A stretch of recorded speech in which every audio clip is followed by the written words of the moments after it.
Hello, welcome to Ms. Peeper's Reading Corner. I'm Katrina, just making sure everything's on. Excellent. I'm Katrina, aka Ms. Peepers. Let's talk about books. Today we have what might end up being a bit of a spicy topic, which is the concept of having a lot of physical books in your home. And the reason I'm talking about this, other than the fact that I have a lot of physical books in my home, which we will talk about, but I've been seeing a lot of content lately. I think it's been around a lot longer than I've been watching it, but I've seen a lot of content lately about the concept of overconsumption, which is not a new concept, but it's started to trickle into the bookish internet community. So BookTube, Book Talk, Bookstagram, is bookish Facebook book. I don't even know. Anyway, um, I've seen a lot of discussions about this, and a lot of people talking about having a lot of books as if it's some shameful thing, some horrible thing that people should not be doing. Now, I think the conversation is more nuanced than that, and there's certainly people who are like, no, buy all the books you want. There are people on both sides of this discussion, but I have my own opinions, so I thought I'd share them because I have a channel talking about books, so why not? I also am putting my thoughts together about the Forsyte Saga, which I finished this past weekend. Spoiler, I loved it, but I'll tell you why. Hopefully next week if all goes well. But anyway, so let's talk about overconsumption and what that actually means. I'm going to start by saying I am not an expert in any field related to overconsumption, so, do your own research, and these are just my opinions. But this concept, what I'm observing in the content that I've seen, is that this concept is coming from this idea of having too many physical books in your house.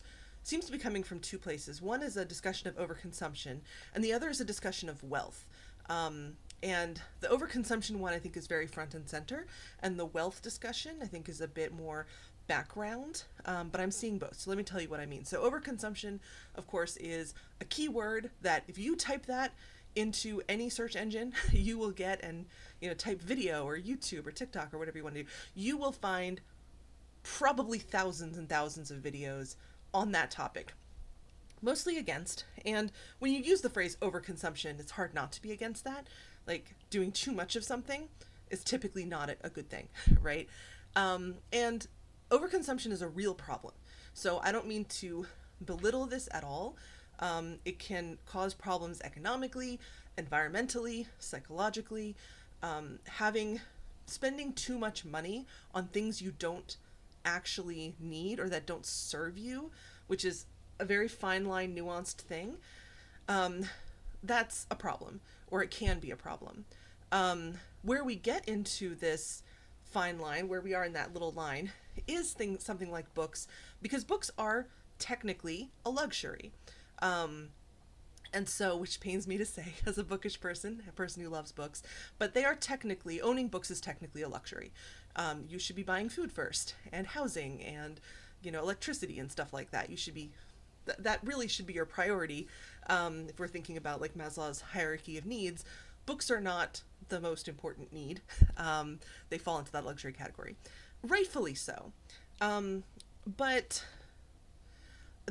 books get lumped in with everything else, including things like bookish related products, some of which are useful, some of which are just like extra. And there are like lots of discussion and a lot of judgment that I've noticed about someone deemed an overconsumer. The wealth discussion is a little bit more insidious, watching too much Star Wars, but a little more insidious, and I don't think and it's not overtly discussed. That's the thing that makes it a bit tricky, I think, because we're in this space right now, at least in the United States, where we're not enjoying our billionaires right now, and they know what they did. They might pretend they didn't know what they did, but they know what they did. And so for various reasons, we are not pro-billionaire as a society right now, and so there's this sort of eat the rich vibe out there. So it's it can be weirdly awkward to appear to have money, to appear to have wealth. Um, Whether you actually have it or not is a whole other situation, because you can appear to have wealth and actually not. Just like you can appear not to have wealth and actually have a lot. So, what you see is not necessarily what's actually happening, but because of this, and I think books have always been a sign of wealth, and a sign, partly because they're a sign of education, and also because historically, until the printing press, books were incredibly expensive. So, like, someone who had a what would have been considered a huge home library, like in the medieval period, might have had 5 or 10 books. And, like, that's so much because they had to be written out by hand. Like, you couldn't just go down to Barnes and Noble and load up with your coupon. And while obviously that has changed, books are still expensive. Not nearly as much, obviously, because of things like mass production. But people think of, like, I think when they think of a number of buying a book, instinctively, I think the thought is you're going and buying a hardback, maybe with sprayed edges, or a fancy edition, which can rack up money, but it doesn't always. So anyway, the books, I think, give an illusion of wealth, whether or not the actual collection was expensive to assemble. And then also, the influencers give this illusion that they have so much, that they have so much money, that they have so many items, when a lot of influencers, either they got a lot of items for free, because that happens, of course, like companies will send influencers items to advertise for them, or they're buying things and returning them, or they're going into a ridiculous amount of debt. Obviously, some of those influencers actually do have that money and are spending their own money, and, like, that's a thing that's going to happen statistically, but like, realistically, that's not as common as the other scenarios. So there's sort of these connecting things that make the discussion of having a large physical library in your home a bit of tricky territory, and a bit of I guess a controversial topic. So that's sort of the discussion of just items in general. And if you really want to be befuddled by the world and you don't normally watch these things, watch restocking videos of people saying, well, I bought, I'm restocking my cabinet. I bought all new things to put in here. But books somehow got caught in the crossfire. And I think there's also, so I think there's a difference between book influencers and book creators. These are my terms. This is my delineation. But to me, a book influencer is someone who says, oh my God, I read this book. You have to read it. Buy this book. And they're holding up the brand new hardcover that might have been sent to them by a publisher, and they may or may not disclose that. But they're pushing either the books themselves or bookish products, and saying, you got to buy this. Like, either directly, or the implication is you've got to buy this. Book creators, in my mind, and I put myself in the second camp, I want you to read. That's what I care about. There are a lot of book creators who just want people to read. There are a lot of book creators who say, I got this book from the library. Go support your library. It's free. And there are a lot of people who, don't actually buy a lot of books. I do, because I personally prefer having physical books to read, and I'll talk about that in my home library in a moment. But a book creator is not going to say you have to buy this. I personally, if I'm recommending a book for you to read, first of all, I will not say you have to read this. I will say I recommend this, and here's why. But also, I don't care how you get that, as long as you don't steal it. I don't care how you get that book. If you go to your library, if you want to buy a copy, if you go to the used bookstore, if you borrow it from a friend, if you go to a little free library in your neighborhood and you find it there, amazing. If you download it, like, if you go on, like, Libby or something and download the audiobook, like, that's amazing. Do that. Get the book however makes sense for you and your reading. What I care about is the content of that book. And ultimately, that to me is what I'm influencing, because I am influencing just by being on the internet and giving my opinion in videos, but I'm not trying to make you buy something. And if I ever do get to a point, for example, when I have sponsors, I mean, who knows? I would love that, but I'm going to be very open with you. And I promise you this now, and I'm going to continue to say this. I will be very open if I'm trying to sell you something or if someone's paying me to advertise something. And I will also only pick things that I actually would buy with my own money. Or possibly have bought with my own money. So like, that's something that, for me, is very important. It also means that I'm not going to make as much in sponsorships. Like, that's just a fact. And I'm okay with that because this is not my primary form of income. This is a side hobby / not quite yet hustle for me. I have a day job, and so I can afford to do that. I realize that's a privilege right there.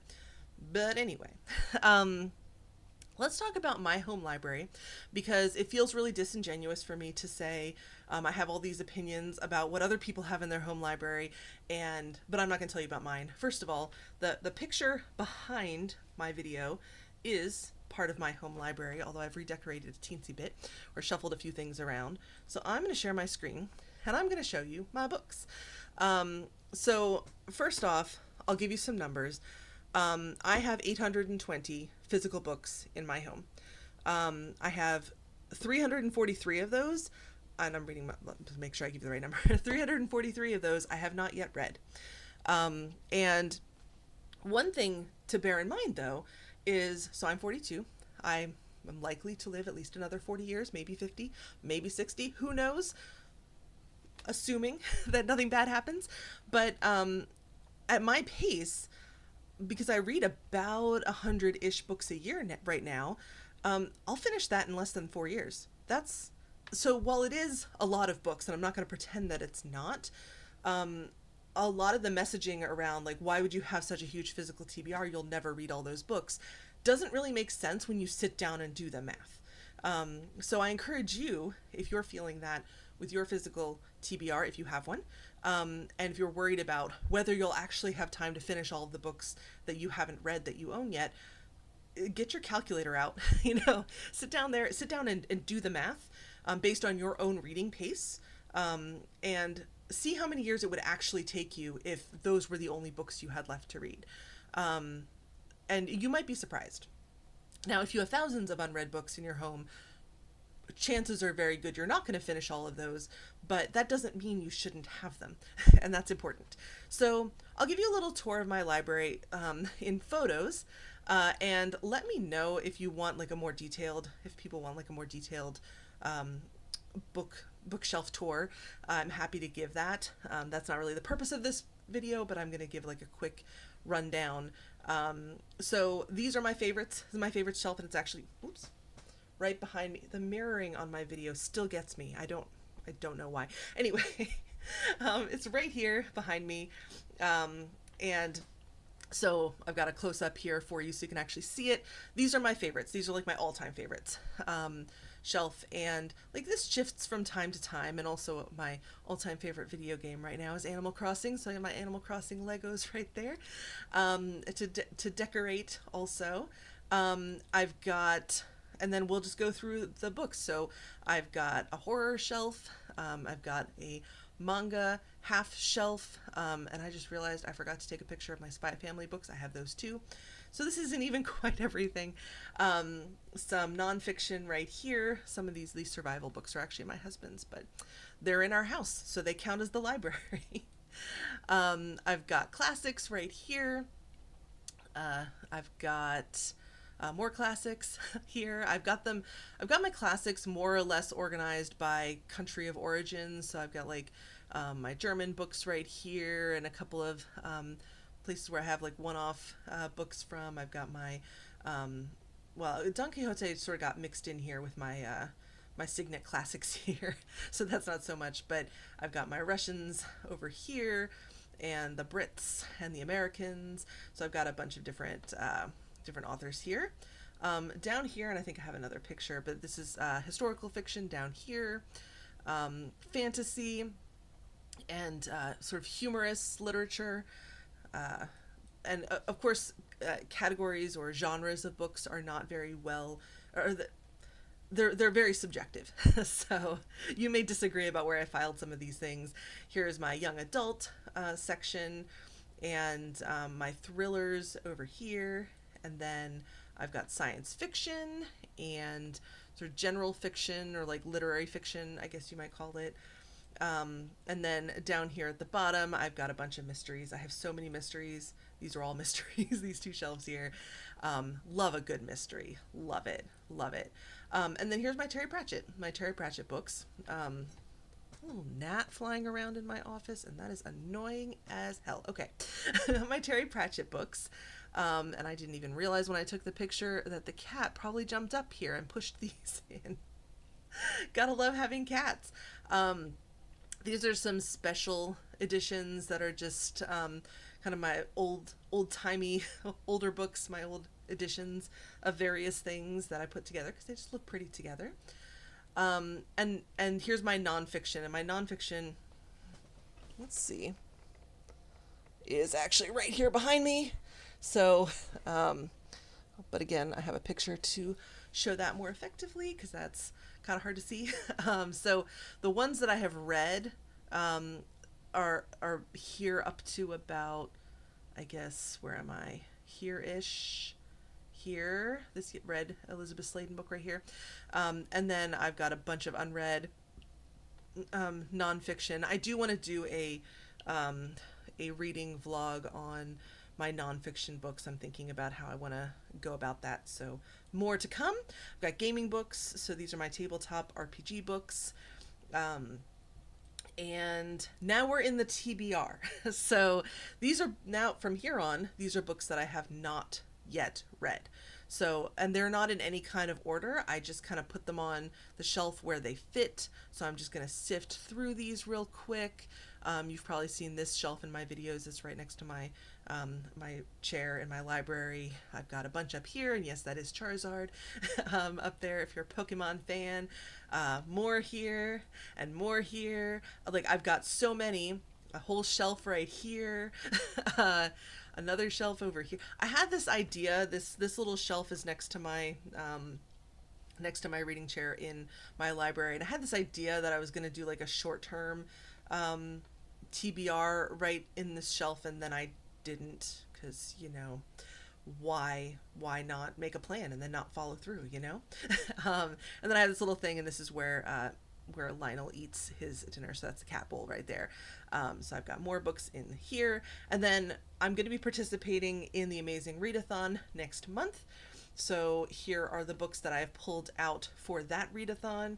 I do not expect to read all of these, but I have the ones that fit the prompts, or options that fit the prompts right here, and then I've got a bunch of backups and different things, manga, all sorts of different books to, just in case. I want to be ready. This is an overabundance of caution, and I'm also really excited about the Amazing Readathon. If it's not too late to sign up because it hasn't started yet. It starts June 1st. So head over to Four Paws in a Book if you are interested, to that channel, if you're interested in participating. And I know Bree's got lots of videos on that and how to get involved if you're interested. I will be a lore keeper, by the way, if you're looking for a team to join. All right. And then so the Forsyte Saga, as I said, I just finished that. So it's over here with waiting for me to put together my thoughts for a video. I'm reading Burnout. I've got those back here because I have Burnout by my desk because I'm reading in bits and pieces as I go. This is my attempt to encourage myself to exercise more by making this my exercise book, and it's sort of working. But the book that I read while I'm on my stationary bike, and then here are the books on my nightstand. So that's a lot of books. But I just wanted to put that out there so it's very clear. And I know I went through those quickly. Feel free to go back and pause if you want to read all the titles. Some of you probably do, and that's fine. And again, let me know if you want a more detailed book tour, bookshelf tour. That I'm happy to do that. I never know if that's something that people actually want to see or not. So yeah, let me know in the comments. All right, so why do I have so many books? And I think this is something that people have to think about individually. And your mileage may vary. You may resonate with these reasons and you may not. And that's, either answer is just fine. But one is that I just love reading physically. I love the feel of a physical book. I have read ebooks in the past. I have listened to audiobooks in the past, and I probably will again in the future. Like, I don't think that's entirely off the table. But to me, having a physical book, that tactile experience, feeling the pages, the sound of the pages turning, the smell of the book, that little gnat is going to drive me absolutely bonkers. Anyway, I need Mr. Miyagi with his chopsticks right here just to grab it. I just love the feel of a book. Like, that's part of the reading experience for me that I very much enjoy. I know not everybody enjoys that. But that's me. I also, while I'm very supportive of libraries, I don't enjoy borrowing books because they have a timer, and I know you can renew, and I know you can like continue to renew the book and not return it until you're done. But I'm a mood reader, and I'm less likely, it's harder for me to read a book if I have to read it in a certain time period. That is why I don't typically do TBR videos. I tried that at the beginning of my channel and realized very quickly that I can set a TBR, but I'm not going to stick to it. And so I feel the same way about library books. I love libraries. Please understand this. I'm very supportive of libraries. I want people to go to them. They are an amazing service, and so we need to keep our libraries open. But that is why I do not typically read library books, and because it's stressful to have that deadline. I can afford these books. Like, so that's a big thing. I've been building this collection for about 20 or so years, possibly a little bit longer than that. I have books in my collection that I've had since college, since high school. So it's not like I went out last December and bought 820 books. That is not what happened. I've been acquiring these books over time, and they are a mix of new, used, and free books. Free books coming from little free libraries, from gifts from friends and family, and things like that. And so there are many ways to acquire books and to bring them into your collection. Again, please don't steal books. That's not right. But there are many ways that are low or no cost to do that. Obviously, depends on your geographical location. I am very lucky to live in a place that has several really great used bookstores nearby. And so I can acquire books for relatively small amounts of money if I'm not picky about if I'm open to finding books that may or may not be there, like looking for books that may or may not be there. If I'm looking for something very, very specific, then yes, I will probably buy it new. But again, it's a mix. But I can also afford it. So I don't spend money I don't have on books. I don't forego needs in favor of a luxury. So that's the financial aspect of that. I also have space, as you can see. Like, I don't have like all my books piled up. I have shelf space. I have multiple rooms in my house where I can put books. It is ultimately a dream of mine to have books in every single room of the house. I don't know how my husband feels about that, but I just love that aesthetic. I love that feeling. If you are a video gamer, there's a video game called What Remains of Edith Finch. Now, please check content warnings because there are a lot of really dark themes in this game, but the atmosphere, the game takes place in a home that is just chock full of books, and there are books everywhere. And even if you just like look up screenshots, if you're not a gamer, it's just books everywhere, books on the shelves, on tables. There are bookshelves over the doors. Like, it's just up the wall, going up the stairs, and like that. I love that. Like, I would literally move into a library if that were feasible. So, that's me. Again, that's me, and that's the space I have, that I want in my house. That's what I want around me. So that's just one aspect of this. But not everyone is like that. And so for me, like, why does this matter? Like, why does it matter what people say on the internet? I mean, it matters what people say on the internet because honestly, people are influencing whether you want them to or not, whether they intend to or not. We internalize what we hear other people say. or we, sometimes we do it without even realizing it. Other times we're able to say, nope, I don't want to internalize that. And I will just be really vulnerable here myself and say that I myself am not immune to that idea of that shame that comes from other people saying what you're doing is wrong, even though they're complete strangers and their opinions don't matter. But it feels a little weird being on the internet and showing my collection of books, knowing that there are going to be people out there who are hate watching it. But you know what? Hate watching still engagement. It's still a view. Thank you. But like, there are going to be people out there who are saying, "Oh my gosh, you are completely wasting like your money, your time, your space. Why would you want that?" And that's because they don't want that, and that's okay. You don't have to want that. You don't have to want that. But I have felt that pressure myself. And so I wanted to talk about it, and I just want to be open about that because I can't be the only one who has felt this. And also, like, shame is not a healthy motivator. It can be an effective motivator. Many religious groups operate based on shame as a motivator.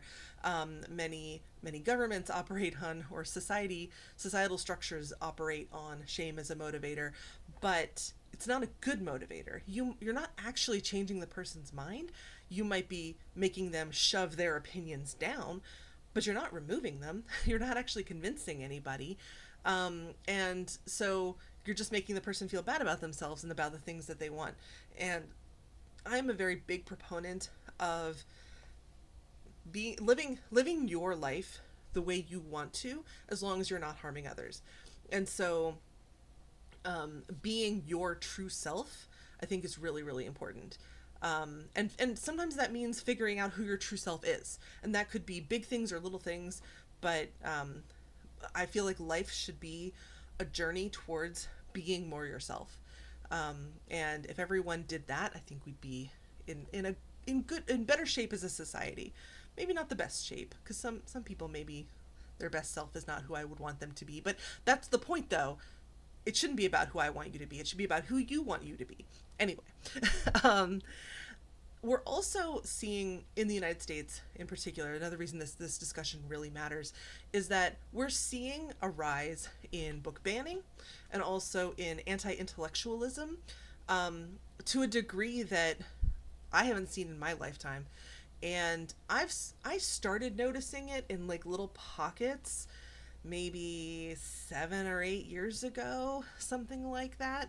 But it's really ramping up right now, thanks to our most recent presidential election, and how some masks are coming off from people who are very much against other people being educated. And this is not meant to be a political rant. This is not about political party. There are many ways to be educated. Formal education is just one path towards that. And reading books is one excellent way to learn more about the world around you and to see other people's perspectives and to understand where other people are coming from, whether you agree with that or not. And that happens regardless of what genre you're reading. And I think that's really important, because there's this idea that if a book is a classic, it's like better in some way. And not necessarily. Classics come in different genres too. There are classic horror stories, there are classic mysteries and classic science fiction. Classic is a time period, not a genre. Even though we kind of think of it as a genre, I think, in a lot of cases. But all of that is to say that it's important to hoard books. And is that weird to say it like that? It's important to hoard books. It's important to preserve books. It's important to preserve the act of reading in whatever way makes sense to you and your situation. So for me, having a lot of books in my house is one of the ways that I am preserving books and reading in my own little corner. And like, quite frankly, in Fahrenheit 451, which is one of my favorite books, a book about the burning of books, and very much against the censorship of books, there's one character that early in the book who who has an illegal book collection, and when the firemen come to burn her house down, she refuses to leave. I feel how so she ends up burning with her own books, and it's a horrifying scene, but it's also like I understand that thought process. Would I be brave enough to do that? I have no idea. I hope it doesn't come to that. I really, really do. But I would be the person holding on to books and having that illegal collection. I probably shouldn't have said that on the internet in case that actually becomes a thing. But like I've got my collection, and you'll have to pry it out of my hands. And so, but that's me. Again, that's me. The other thing is that books don't go bad. Like, they don't spoil. They don't, I mean, the content might spoil depending on what the book is about, but the book itself, the physical object itself, a well cared for book can last centuries. Many of the books, as I said, in my collection are decades old. Many of the books in my collection, because I acquired them used, are older than I am. So many decades old. The point is that it's not like you're sitting there with rotting food, or you've got, and when I think of overconsumption and waste in the context of waste in particular, I think of items that have a shelf life and are not going to be consumed within that shelf life. So, for example, if you like, makeup has a shelf life. So if you have 17 mascaras, chances are very good one person's not going to use 17 mascaras before those mascaras start to go bad. I don't really wear makeup, so I don't know for sure, but there's a shelf life is the point. So, but books just sit on the shelf. They don't have a shelf life. The shelf life is basically forever, at least from our perspective. Yeah, and I realize I'm an American who just said a couple of centuries is forever. I hear it. I hear it. I'll back that up. But my point is that they're going to last your lifetime, and probably the lifetimes of your descendants, or many of your descendants. And so you might be taking up space, which is okay if you have it, but you're not filling your house with something that has a timer. But there's a point at which book buying can become overconsumption and can be concerning. And I'm going to put the disclaimer here that I am not a medical professional. I am not a psychological professional. So while some of these things may veer into hoarding territory, I am not qualified to say what constitutes hoarding and what does not. And so I just want to be really clear about that. So I'm not going to use that term to describe what's happening here, but like, problematic is it when it becomes overconsumption, when it becomes a problematic amount of consumption in the world, according to Ms. Peepers. One is that if you are buying books but you can't afford them, or you can't spare the money. So if you're buying books instead of paying your electric bill, for example, that is problematic. If you are going deeply into debt so you can buy books, that is problematic. For you as an individual, I should say, and possibly for other people who share your financial situation, whether you're living in the same house or whether you're partnered, or whatever's going on. That's problematic. If you're spending money you don't have or that you can't spare. If you're buying books you don't like just because they're pretty, this is a little bit of a judgment on my part, but like, I don't understand that. I really, really don't. And it feels like a waste of money, because there are so many books out there that you will find good, that you will like. So if you don't like the book, but you like the cover, I mean, why would you do that? I really don't get it. If you're buying a book for the sake of resale, or you're trying to make money or something like that with a special edition or something like that, that's different to me. If you're not actually intending to read it, but you're, trying to make money off of it, maybe I could see that. But I just, yeah, there's so many beautiful books, like physically beautiful, aesthetically beautiful books. Find ones that you like, buy those. And the other thing is that performative purchasing, that kind of falls into the category of buying something because it's pretty. But if you are not a reader but you want to appear to be a reader, or if you don't actually like reading books but you want to appear to be like in the in crowd of people who do, Like there are celebrity book stylists, which is just mind-boggling to me that that's even a job. But there are people whose job is to help a help celebrities figure out which books they should carry around and appear to be reading. Um, I hope that some of those celebrities are actually reading the books, but I think that many of them are not.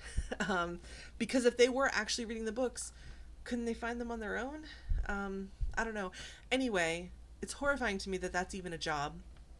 Um, but that's not a new thing. Like there are instances, and I've read this in books, that there were people like say in the 17 or 1800s that were newly wealthy, that were new money, who would buy big book collections to appear to have generational wealth. So again, books is a sign of wealth. And that is performative. And I understand why people do that. And I understand why the celebrities feel like they have to carry certain books around to appear intellectual or to appear cool or to appear to be in the in crowd. I understand why they do that. I don't agree with it, but I understand why they do that. And it's that same kind of thing. It's a performance. That's a waste to me. And like, read what you want to read, or if you're not a reader, like, I think you're missing out, but that's you. That's your choice. And that's okay. That's okay. And then the last time, the last point I have here, I'm referring to my notes, apologies. The last point that I have here is that it's problem overconsumption of books, or book buying becomes overconsumption if you are unhappy with the number of books that you have. If you feel you have too many books, and this is where we get into, there isn't a specific number that is like the right number or too many books. And I believe I promised in my description to give you the exact number of the exact right number. There is no right number. If you want a right number, 820. How about that? but like, if you have 10 books and you think that's too many, then for you, that's too many. And that is okay. And so I know there are a lot of people who are trying to reduce their collections for various reasons. If you are doing that for you, if that serves you, if that makes you feel better, if you look around at your book collection, you are stressed out by how many books you have or how much space it's taking up, or where that you're spending money on things that you'd rather spend it somewhere else, that is a problem for you, and no one can tell you otherwise. No one should be tell you otherwise. No one can with authority tell you otherwise. And so we all have different numbers, right? Like, and there are people who are very, very happy with their consolidated collection of 10 or 20 of their favorite books, and that's all they want, and that's what they're happy with. And I say, go live your life.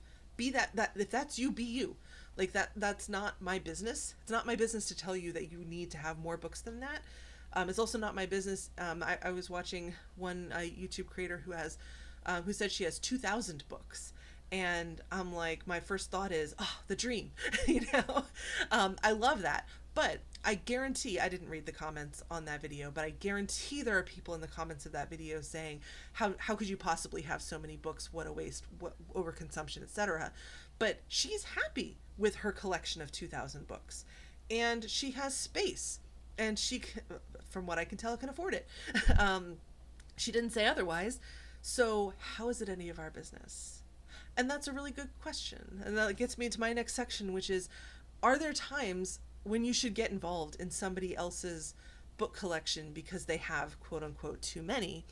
And there are times, but it's a very small number of times. And I'm going to reiterate again, I'm not a medical professional. I'm not a psychologist. I'm not a therapist. I don't have any expertise in that space.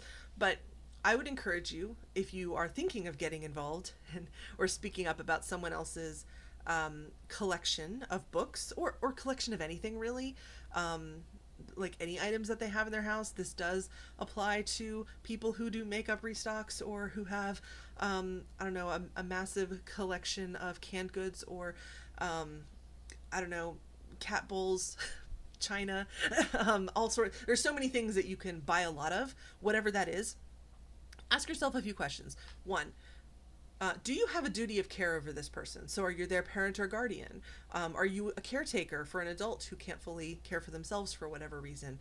Like, are you in that role? Are you the person's doctor or therapist? If those are true, then you probably should at least inquire. You probably should get involved, figure out what's going on in that situation. Again, consider whether it's actually causing harm or not. But yeah, then it is your business. Do you know the person in real life? This is a big one. Watching someone on the internet, it's fun to judge people's internet videos. I will not say that I never do that, but I keep those judgments to myself. And that's really, really key. I don't go in someone's comments and say, oh my God, you did this and that and this. No, I think to myself, I might make a snarky comment to my husband, or, someone else that I'm sharing the video with, but I'm not going to go into the person's comments and judge them based on one little sliver of their life, because you don't know, based on what people show on the internet, what is actually going on with them. You can say, oh, you have 820 books at $40 a pop. That's really expensive. I can't do that math in my head. It's a lot. It's a lot of money. And that would be true if I spent $40 on each volume of my collection. Now I'm wondering how much money that is. Hold on. Hold, please. 40 times 820. Okay. Did I spend $32,800 on my book collection? No, I did not. I can't imagine, even over 20 plus years. No, I know I didn't, because many of those books, as I said, were free or very inexpensive. So you can't make an assumption on how much money a person spent, based on what you're seeing on the internet. You also can't tell a person's mental state, not really. There's a reason that if you watch any therapist content, or content made by therapists, licensed therapists who are like claiming that, like have that officially confirmed, where they will say, I am not diagnosing anyone on the internet because I can't. Ethically, in some places legally, that is not allowed. There's a reason for that. It's because you're not getting the full story. It's because you're not getting every piece of information. And even candidly, even if you go to therapy, your therapist still is not going to know every little thing about you, but they have more information. They can ask follow questions, and they can, dig into certain areas so that they can make a better determination about whether or not you have a diagnosis. So that's why I said earlier, I don't know. I'm not an expert on hoarding, and I also couldn't tell you if someone else is hoarding. I have an idea in my mind of what that might look like, but I'm not an expert, so I'm not going to tell you that. The fact that you have a certain number of books may or may not fall into that category. And I'm not the one to tell you whether that's true. So, if you know the person in real life, do you care about them? Like, actually care about them? And I don't mean like for example, I'm talking about friends, I'm talking about family, I'm talking about people that are close to you in your life. I've gotten to know the people, the people who work at the restaurants that my husband and I tend to frequent. And I don't not care about them, but I also don't care deeply about them because it's a business relationship. It's a friendly business relationship. So I would not get involved in someone's collection, if I had that distant relationship. And the same thing with people on the internet. Even if you, and it gets a little bit squirrely when you're interacting with them directly. If you're interacting with them directly, you might have a better sense of what's going on with them, like one-on-one DMs, etc. But again, you only know so much, so just be aware of that. Very importantly, are they harming themselves or others? So if someone is making comments to you, and I've heard this from people before, not in relation to books, but in relation to other hobby type things, of them spending a fair amount of money to attend an event or to purchase something related to their hobby, and then saying, yeah, I couldn't afford groceries this week, so I don't have dinner. Well, that $80 you just spent to go to this event should have been spent on groceries. Not my business if I don't really know you, but also that's an example of them harming themselves by buying books. Others might be a little bit different. Again, if the person has children, for example, there are a lot of different scenarios where this can get cagey. So I'd also say, if you're thinking about getting involved, if you're not sure, or if you feel in over your head, consulting a professional is really helpful. These are extreme scenarios. Most people are not going to fall into these categories. And then the last thing is, do they actually want help? You can say something once, but if the person brushes you off, all you can do is be present. Again, except in certain scenarios, but for the most part, So if you think I have too many books, I'm brushing you off. But honestly, like, I don't feel harmed by it. And I don't feel a negative impact, only positive, by having a big book collection. Someone else might feel differently about their own book collection, and that's, if they want you to assist with that, then you could do that. So, where are we? So let's wrap this thing up. So, if you've been around for this channel for a bit, you may recall that at the beginning of the year, I decided I set myself two goals related to my book collection. One was that I decided that I was not going to buy books for the first half of this year. And with the exception of one book, I've actually been doing that really well. I'm going to continue that. I'm going to finish it end of June. That's like, what, 5 weeks? The end of June is 5 weeks away, y'all. But anyway, 5 more weeks, I can do it. And that helps my bank account as much as anything else, and is getting me to focus on the books that I already have, which I do really like. So I'm going to finish that. The other goal was to reduce my physical TBR, my physical to be read books, by 40 by the end of the year. I have decided to cancel that. Because upon reflection, and as I'm thinking about this, and I decided that as I was thinking about this topic and writing out my thoughts for this video, that I realized that I have been influenced by those messages of don't have so many books. And then what it really came down to is when I did that math, that if I just stopped buying books, I would get through my TBR in about 4 years. If I just never brought another book into the house. That doesn't feel like a long time to me. I do still want to continue. Like, I have my TBR mug with the oldest books in the books that I've had in my collection the longest, I should say. I'm going to continue doing that because I really like that idea of making sure that I'm actually reading the books that I've had for a while. But I'm not going to set any kind of goal on the number of books that I have. I'm just going to let that ride. And so that's a decision that I've made, and I think I made that a few days ago, and I actually feel better having decided that. So, in conclusion, books are beautiful things. I love books. If you're here, you probably love books too. Reading them, if not necessarily owning them, you may love owning them as well. Live your life.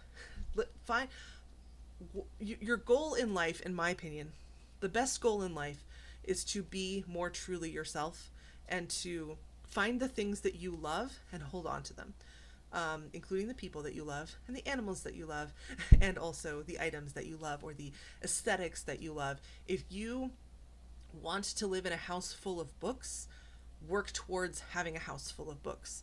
If you don't want to live in a house full of books, work towards not living in a house full of books. And that's true of any item. Keep an eye on your mental health. We should always do that, regardless of what our situation is. And that has nothing to do with books. That's just a general good advice. And don't be a dick. Don't be a dick to people in your life or to people on the internet, because you don't know what anyone else is going through and you don't know anyone's full situation. So approaching conversations with curiosity is always a good thing. And if you initially judge someone, maybe ask yourself why you're making that judgment, which I realize is easier said. I try to do that. I don't succeed every time, but just think to yourself, ask yourself why am I having this reaction?